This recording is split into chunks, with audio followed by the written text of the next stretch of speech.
Hey, it's Dr. Cunningham, Chase Cunningham, Dr. Chase Cunningham, Dr. Zero Trust. That's lots of doctors, but I'm reporting for Cybersecurity HQ here, and I'm going to tell you the things you need to know this week. Might be 10, might be slightly less, but they'll definitely be things you need to know. So let's get into this.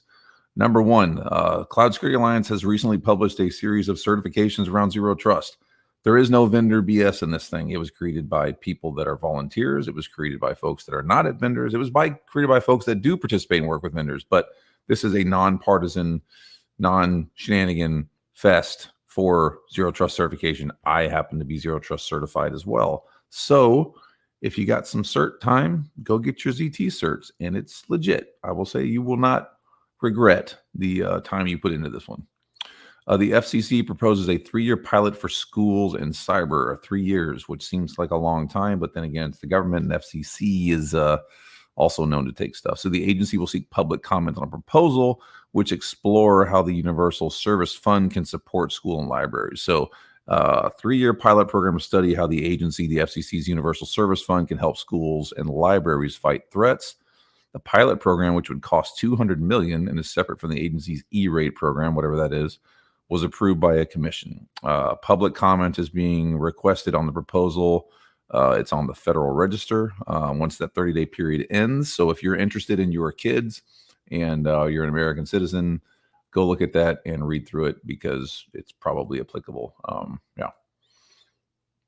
New York City has proposed some increased regulations around cybersecurity for hospitals.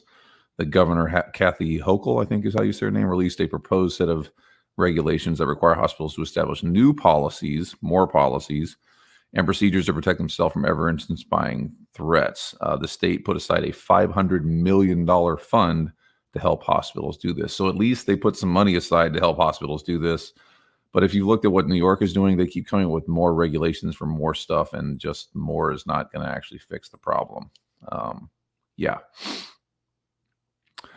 There is an article in the CISA actually about the Scattered Spider Group. And again, I don't know who the hell is coming up with these names, but are we just throwing them at a board, like darts at a board now, and that's how we pick names for cyber groups or something? This advisory is on CISA's website, FBI, blah, blah, blah, cybersecurity. They've given a real big rundown on what's going on. Scattered Spider. If you're not familiar with all this, go look at it. But the summary is pretty cut and dry. It talks about the technical details, where they hit you in the MITRE attack. Typically posing as an IT or help desk staff. They use SMS to phish people, MFA notifications, etc. And so far, their tool list is pretty slim. But if you see these tools on your system, you should probably check. This is where it's good to have like application whitelisting and those types of things so that you don't deal with this. And by the way, there are solutions in the market that actually are useful for these types of things. It just is a matter of putting them in place. Yeah. Boeing decided to gamble with the bad guys and kind of lost, kind of didn't, I guess you could say. Weeks after Boeing attack, ransomware group leaks allegedly stolen files. 45 gigabytes of data stolen from Boeing was leaked by the Russia-affiliated group, claiming responsibility for a ransomware attack. The file names denote Citrix logs, email backups, provisioning services, audits, and security controls. Yeah, so whoops.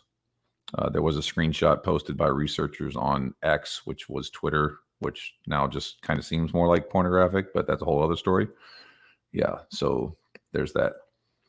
And then this last one, which was actually very interesting with Meridian Link.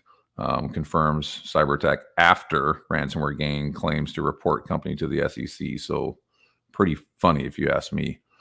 Financial software company Meridian Link confirmed that it is dealing with this cyber attack after hackers behind the incident took extraordinary measures to pressure the company into paying a ransom. Meridian Link, which reported more than $76 million in revenue last quarter, provides tools to banks, credit unions, and mortgage lenders.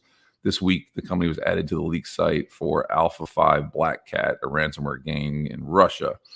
Let's see. So basically, what happened was was these guys got hit. The bad guys tried to get their ransom. They said no.